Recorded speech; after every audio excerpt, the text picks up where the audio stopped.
Hi കൂട്ടുകാർ, അസ്സലാമു അലൈക്കും വറഹ്മത്തുള്ളാഹി തആല വബറകാതുഹു. 5ാം ക്ലാസ് സ്കൂൾ മദ്രസയിലെ ഇംഗ്ലീഷ് മീഡിയം സ്കൂൾ മദ്രസയിലെ മസായിലുൽ ഫിഖ്ഹിലെ അദ്ദറസു സാനി രണ്ടാമത്തെ പാഠവുമായിട്ടാണ് ഞാൻ ഇന്ന് വന്നിരിക്കുന്നത്. ലാ തഖ്റഉൽ ഹായിലുൽ ഖുർആൻ.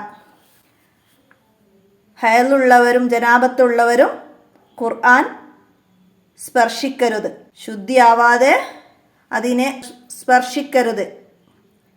അപ്പം നമുക്ക് പാഠഭാഗം വായിക്കാം, മനസ്സിലാക്കാം. ബിസ്മില്ലാഹിർ റഹ്മാനിർ റഹീം. ആയിഷ ഉണ്ടാക്കിയ ചാർട്ട് വളരെ നന്നായിട്ടുണ്ട്. ക്ലാസ് റൂമിൽ തൂക്കിയിടണം. ഉസ്താദ് അവളെ അനുമോദിച്ചു. ബാറക്കല്ലാഹു ഫീക്കി. വിദ്യാർത്ഥികളെല്ലാവരും ചാർട്ടിലേക്ക് അത്ഭുതത്തോടെ നോക്കി. വിവിധ കളർ നൽകി കോളങ്ങളാക്കി തിരിച്ച് ഭംഗിയായി തയ്യാറാക്കിയിരിക്കുന്നു. ചെറിയ അശുദ്ധിയുള്ളവർക്ക് ഹറാമാകുന്ന കാര്യങ്ങൾ: നിസ്കാരം, തവാഫ്, സുജൂദ്, ജുമാ ഖുതുബ, മുസ്ഹഫ് തൊടൽ, മുസ്ഹഫ് എടുക്കൽ. ചെറിയ അശുദ്ധിയുള്ളവർക്ക് ഹറാമായ കാര്യങ്ങൾ എന്ന് പറഞ്ഞാൽ അശുദ്ധി 2 വിധം: വലിയ അശുദ്ധിയും ചെറിയ അശുദ്ധിയും. നമ്മൾ 4ാം ക്ലാസ് പഠിച്ചതാണ്. ചെറിയ അശുദ്ധിയിൽ നിന്ന് ശുദ്ധിയാവാൻ ഒളൂ ചെയ്യണം, വലിയ അശുദ്ധിയിൽ നിന്ന് ശുദ്ധിയാവാൻ കുളിക്കണം. അപ്പം ചെറിയ അശുദ്ധിയുള്ളവർക്ക് ഹറാമായ കാര്യങ്ങൾ എന്ന് പറഞ്ഞാൽ ഉളൂ ഇല്ലാത്തവർക്ക് ഹറാമാകുന്ന കാര്യങ്ങൾ, ഉളൂ ചെയ്യാതെ ചെയ്യാൻ പാടില്ലാത്ത കാര്യങ്ങളാണ് ഇവിടെ പറഞ്ഞ 6 എണ്ണം. എന്തൊക്കെയാണ്?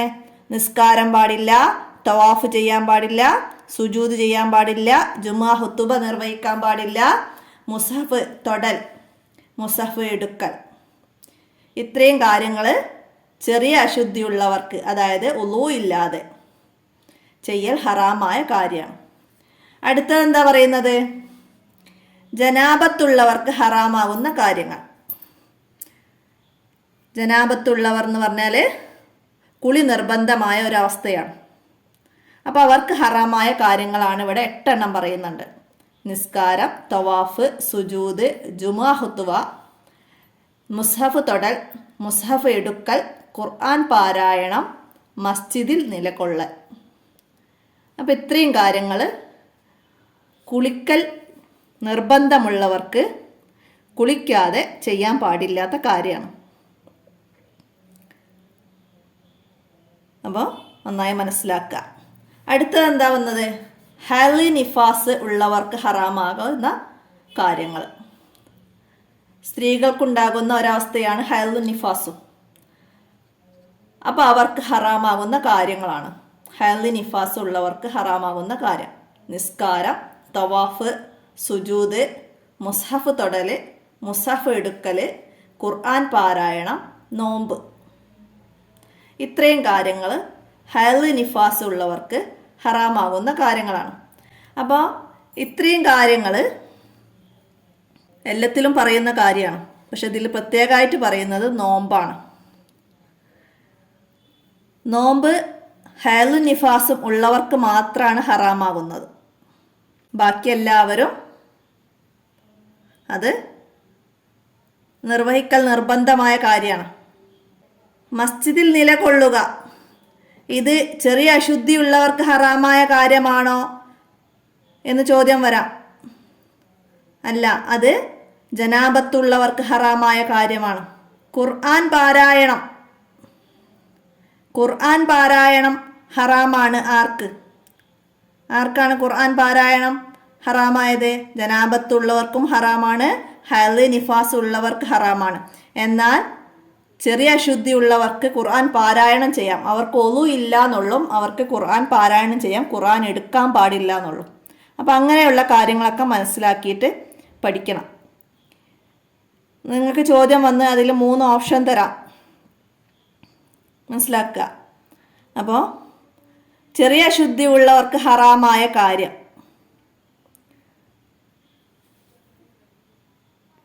മൂന്ന് ഓപ്ഷൻ തരും. എന്തൊക്കെ? മുസ്ഹഫ് തൊടൽ, മസ്ജിദിൽ നിലകൊള്ളൽ, നോൽമ്പ്. അപ്പം ഇതിൽ ചെറിയ അശുദ്ധി ഉള്ളവർക്ക് ഹറാമായത് മുസഫ് തൊടൽ, മുസഫ് എടുക്കൽ, അതൊക്കെയാണ് ചെറിയ അശുദ്ധിയുള്ളവർക്ക് ഹറാമായത്. അവർക്ക് ഒളു ഇല്ലാതെ മസ്ജിദിൽ നിലകൊള്ളാം, നിർബന്ധമില്ല, അവിടെ നിർബന്ധം പറയുന്നില്ല. നോമ്പ് ഒളു ഇല്ലാതെ ചെയ്യാൻ പറ്റുന്നൊരു കാര്യമാണ്. അപ്പോൾ അതുപോലെ അങ്ങനെ ചോദ്യങ്ങൾ വരാം, നന്നായി മനസ്സിലാക്കി പഠിക്കുക. ഉസ്താദ് പറഞ്ഞു, ഇതുപോലെ എല്ലാവരും എഴുതി തയ്യാറാക്കണം, ശരിയായി പഠിക്കുകയും വേണം. ചെറിയ അശുദ്ധിയിൽ നിന്ന് ശുദ്ധിയാവാൻ ഒളു ചെയ്യണമെന്ന് നാം പഠിച്ചിട്ടുണ്ട്. ഇന്ദ്രിയം സ്ഖലിക്കുക, സംഭോഗം ചെയ്യുക, ഹൈലുണ്ടാവുക, നിഫാസുണ്ടാവുക എന്നീ കാര്യങ്ങളുണ്ടായാൽ വലിയ ശുദ്ധി ഉണ്ടാവും. വലിയ ശുദ്ധിയിൽ നിന്ന് ശുദ്ധിയാവാൻ കുളിക്കണം. വലിയ ശുദ്ധിയിൽ നിന്ന് ശുദ്ധിയാവാൻ കുളിക്കണം. വലിയ അശുദ്ധിയുടെ അവസ്ഥകൾ എന്തൊക്കെയാണ്? ഇന്ദ്രിയം സ്ഖലിക്കുക, സംഭോഗം ചെയ്യുക, ഹൈലുണ്ടാവുക, നിഫാസ് ഉണ്ടാകുക എന്നീ അവസ്ഥകൾ ഉണ്ടായാൽ അത് വലിയ അശുദ്ധിക്കാരാണ്. മനസ്സിലാക്കുക. വലിയ അശുദ്ധിയിൽ നിന്നും ശുദ്ധിയാവാൻ ഞാൻ കുളിക്കുന്നു എന്ന നെയ്യത്തോടെ ശരീരത്തിൽ മുഴുവൻ ഭാഗങ്ങളിലും വെള്ളം ഒഴുക്കലാണ് ശർഈയായ കുളി. എന്താണ് ശർഈയായ കുളി? ചോദ്യം വരാറുണ്ട്. എന്താണ്? വലിയ അശുദ്ധിയിൽ നിന്ന് ശുദ്ധിയാവാൻ ഞാൻ കുളിക്കുന്നു എന്ന നെയ്യത്തോടെ ശരീരത്തിലെ മുഴുവൻ ഭാഗങ്ങളിലും വെള്ളം ഒഴുക്കലാണ് ശർഈയായ കുളി.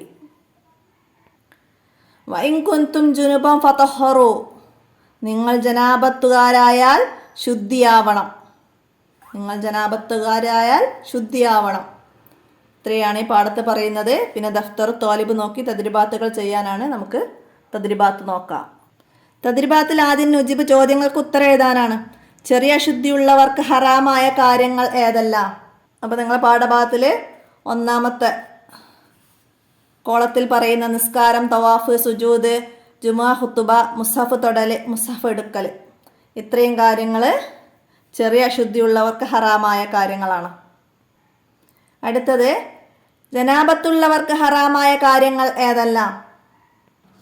അപ്പോൾ രണ്ടാമത്തെ കോളത്തിൽ ജനാബത്തുള്ളവർക്ക് ഹറാമായത് നിസ്കാരം, തവാഫ്, സുജൂദ്, ജുമാ, ഖുതുബ, മുസ്ഹഫ് തൊടൽ, മുസ്ഹഫ് എടുക്കൽ, ഖുർആൻ പാരായണം, മസ്ജിദിൽ നിലകൊള്ളൽ, ഇത്രയും കാര്യങ്ങൾ അവിടേക്ക് എഴുതാം. അടുത്തത് ഹൈൽ, നിഫാസ് ഉള്ളവർക്ക് ഹറാമായ കാര്യങ്ങൾ ഏതെല്ലാം? ഏതൊക്കെയാണ്?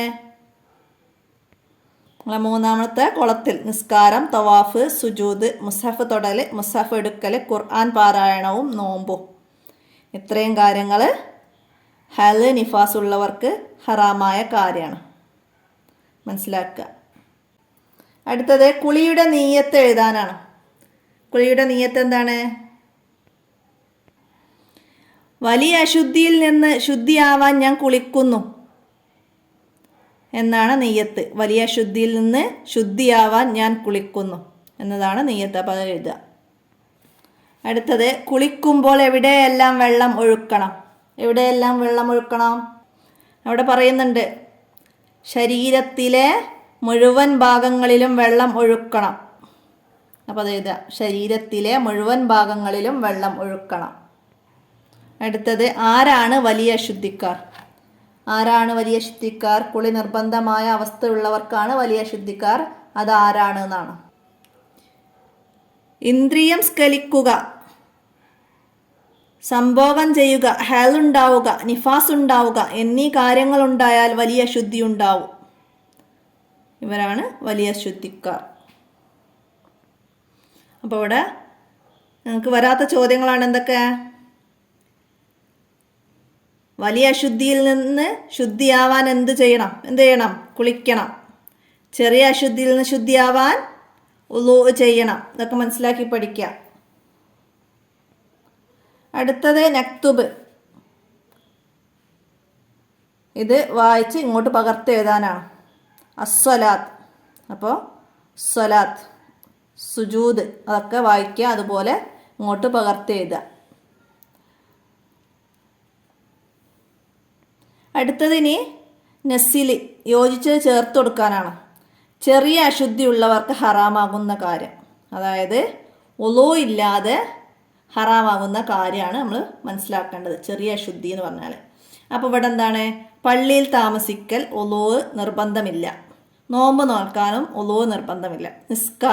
നിസ്കരിക്കാൻ ഉളൂ നിർബന്ധമാണ്. അപ്പോൾ ഉളൂ ഇല്ലാതെ ചെയ്യാൻ പറ്റാത്തൊരു കാര്യമാണ് നിസ്കാരം, ഹറാമാകുന്ന കാര്യമാണ്. അപ്പം അതിൻ്റെ സി നമുക്കവിടെ എഴുതി കൊടുക്കാം. അടുത്ത ജനാബത്തുള്ളവർക്ക് ഹറാമാകുന്നത്. കുളി നിർബന്ധമുള്ളവർക്ക് ഹറാമാകുന്ന കാര്യമാണ് എന്ത്? പള്ളിയിൽ താമസിക്കൽ. പള്ളിയിൽ താമസിക്കൽ കുളി നിർബന്ധമുള്ളവർക്ക് ഹറാമായ കാര്യമാണ്. അപ്പോൾ അതിൻ്റെ എഴുതാം. അടുത്തത് ഹൈള് നിഫാസ് ഉള്ളവർക്ക് ഹറാമാകും. എന്താണ്? നോമ്പ് നോൽക്കൽ ഹറാമാണ്. ഹൈള് നിഫാസ് ഉള്ളപ്പോൾ സ്ത്രീകൾ നോമ്പ് നോൽക്കൽ ഹറാമാണ്. നിസ്കാരവും ഹറാമാണ്. എന്നാൽ നോമ്പ് ഖളാ വീട്ടണം, നിസ്കാരം ഖളാ വീട്ടേണ്ടതില്ല. നമ്മൾ താഴെ ക്ലാസ് പഠിച്ചതാണ്, അപ്പോൾ മനസ്സിലാക്കണം. ബി. അപ്പോൾ ഇതിന് ബി എഴുതാം. അപ്പോൾ ഇത്രയാണ് നിങ്ങളെ രണ്ടാമത്തെ പാഠഭാഗത്ത് നിങ്ങൾ മനസ്സിലാക്കി പഠിക്കേണ്ടത്. മൂന്നാമത്തെ പാഠഭാഗം കൂടി കഴിഞ്ഞിട്ട് നമുക്ക് ഫിഖുൽ ഇസ്ലാമിൻ്റെ ഈ 3 പാഠങ്ങളും കൂടി ഉൾപ്പെടുത്തിയിട്ടുള്ള ഒരു ചോദ്യപേപ്പർ ഉണ്ട്, അത് തയ്യാറാക്കണം. അപ്പോൾ എല്ലാവരും മനസ്സിലാക്കി വീഡിയോ കണ്ട് പാഠങ്ങൾ നന്നായി മനസ്സിലാക്കി പഠിക്കുക, ഉപകാരപ്പെടുത്തുക. നിങ്ങളുടെ കൂട്ടുകാർക്കൊക്കെ നിങ്ങളെ വീഡിയോ ഷെയർ ചെയ്ത് കൊടുക്കുക. എല്ലാവർക്കും ഉപകാരപ്പെട്ട അല്ലാഹു തആല നമ്മുടെ ഇൽമൊക്കെ സ്വീകരിക്കട്ടെ, ജാരിയായ സദഖയായി സ്വീകരിക്കട്ടെ. അസ്സലാമു അലൈക്കും വറഹ്മത്തുള്ളാഹി വബറകാതുഹു.